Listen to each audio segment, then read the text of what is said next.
내일은 온갖 정교인 새벽 예배로 우리 드려집니다. 6시니까 우리 시간 잘 참고하셔서 6월 월상 예배 함께 참여해 주시기 바랍니다.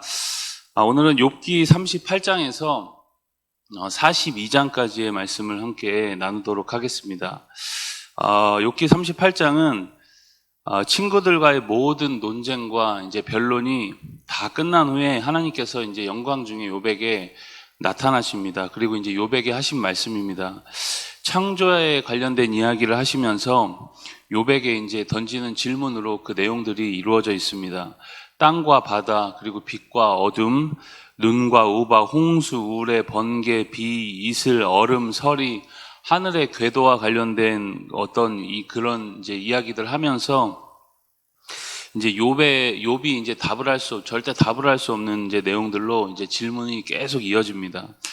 하나님께서 왜 욥에게 이런 질문들을 하셨을까? 이제 그 질문들에 답을 맞추라는 것이 아니라 하나님이 얼마나 크신 분인지 네가 좀 알아라. 이제 그런 이야기를 하고 있는 것이죠. 2절에 보면 무지한 말로 생각을 어둡게 하는 자가 누구냐는 겁니다. 욥에 대한 이야기입니다. 하나님 자신의 크심을 이야기하면서 욥의 유한함과 그리고 그에게 숨겨진 이 교만함 그리고 어리석음을 깨닫게 해주고 있는 겁니다. 네가 창조에 대해 나에게 도움을 준 일이 있느냐는 거죠. 바닷물을 가두신 분이 누구냐는 겁니다. 아침에게 명해서 이제 동이 트게 해본 일이 있느냐는 거죠. 인간으로서는 도저히 접근도 할 수 없는 내용들을 계속 질문하고 있는 겁니다. 이러한 질문들이 45개나 됩니다. 욥이 대답할 수 있는 것이 아무것도 없는 거죠. 욥의 한계를 계속 하나님이 드러내고 있는 겁니다. 39장도 마찬가지입니다. 동물과 새들의 이 신비로운 질서에 관해 계속 또 질문을 합니다. 굉장히 본질적인 질문이라고 할 수 있죠. 산에 사는 염소가 언제 새끼를 치는지 네가 아느냐는 겁니다. 들소에게 쟁기를 메어서 밭을 갈게 할 수 있느냐는 거죠. 타조와 말 그리고 독수리에 관해서도 하나님이 질문을 하십니다. 왜 이렇게 대답할 수도 없는 질문들을 정말 지겨울 만큼 계속 하실까? 우리는 여러분 욥이 그간 이 말씀들을 보면서 얼마나 경건하고 또 하나님도 그렇게 인정하셨죠. 흠없고 훌륭한 신앙이었는지 우리는 분명 보았습니다. 그럼에도 인간 자체가 얼마나 연약한지를 보라는 겁니다. 그것을 인정하라는 거죠. 욥에 숨겨진 이 교만과 잘못된 자신감을 하나님이 만지시는 겁니다. 대답할 수 없는 질문들을 통해서 그 한계를 욥이 인정할 수 있을 정도로 계속 드러내고 있는 거죠. 철저하게 낮추십니다. 40장으로 가시면 40장과 41장은 하나님 독백에 있어서 이제 마지막 부분인데 신비로운 동물인 베헤못과 그리고 리와 야단에 대한 질문으로 다시 한번 창조의 신비에 대해 설명하십니다. 특별히 40장은 욥이 하나님의 첫 번째 질문들, 우리가 방금 38장과 39장에서 했던 질문에 대해서 이제 자신이 아무 할 말이 없다고 고백하고 있는 그런 내용입니다. 인정을 하는 거죠. 그리고 하나님이 후에 다시금 폭풍우 가운데 나타나셔서 욥에게 여러 말씀들을 하시고 특별히 베헤못에 관해 이야기합니다. 이 베헤못이 무엇인지는 우리 정확히 알 수 없습니다. 그래서 이전 성경에는 하마로 번역되어 있는데 정확하지 않기 때문에 이제 개역개정판에는 베헤못이라고 그대로 이제 번역을 하고 있습니다. 41장으로 가시면 하나님이 욥에게 이제 그 다음 그 생물인 리워야단에 대한 질문들을 하시면서 당신의 창조 능력을 다시금 이제 드러내고 있습니다. 성경에 보면 이 리워야단은 악마적인 요소를 가지고 있는 세력이나 이제 힘의 상징으로 표현이 됩니다.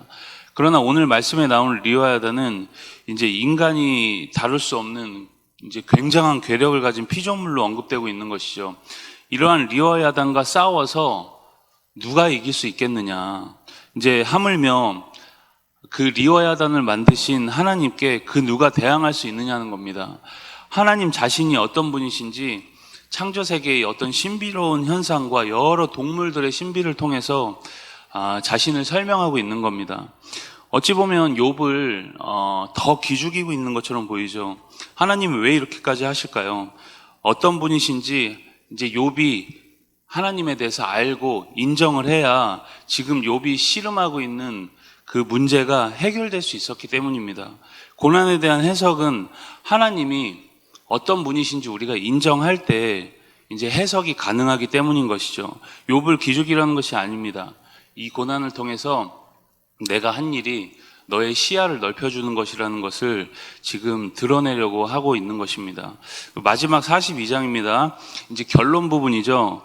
욥이 모든 것을 인정하고 이제 진정으로 회개함 속에서 회복되고 있는 내용입니다.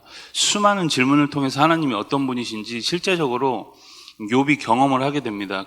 그분의 크심 앞에서 자신의 무력함을 인정하고 드디어 이제 진정 주님 앞에 엎드리고 있는 거죠. 5절에 보면 내가 주께 대하여 귀로 듣기만 하였사오나 이제는 눈으로 주를 배웁니다. 이전에도 여러분 주님을 이 욥이 모르는 것은 아니었지만 굉장히 상투적이었고 또 피상적으로 알고 있었다는 겁니다. 이제는 주님을 온몸으로 경험을 했고 그 주님을 이제야 진심으로 인정하고 받아들인다라는 그런 표현인 것이죠. 그래서 6절에 보면 티끌과 재 가운데 회개하나이다. 그렇게 이제 자신이 고백을 합니다. 이러한 욥에게 하나님은 다시금 복을 주시고 모든 삶을 회복시켜 주십니다. 친구들 앞에서 이제 명예가 회복되고 이전보다 더 많은 물질과 또 자녀의 복을 받습니다. 여러분, 오늘 우리가 아무리 훌륭한 신앙을 가졌다고 할지라도 어찌 보면 우리는 모두 하나님 앞에서 아무것도 아닌 존재라는 것을 잊지 마시길 바랍니다.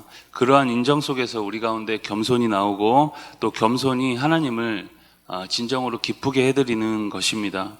그리고 그 겸손이 진정한 신앙 인격을 소유하게 합니다. 오늘 우리가 그러한 사실을 기억하면서 하나님을 잠잠히 바라보는 주의 자녀들 다 되시길 주님의 이름으로 축복합니다. 우리 욥기 38장에서 42장까지의 말씀을 경청합니다. 주의 말씀은 내 발의 등이요 내 길의 빛이니이다. 아멘.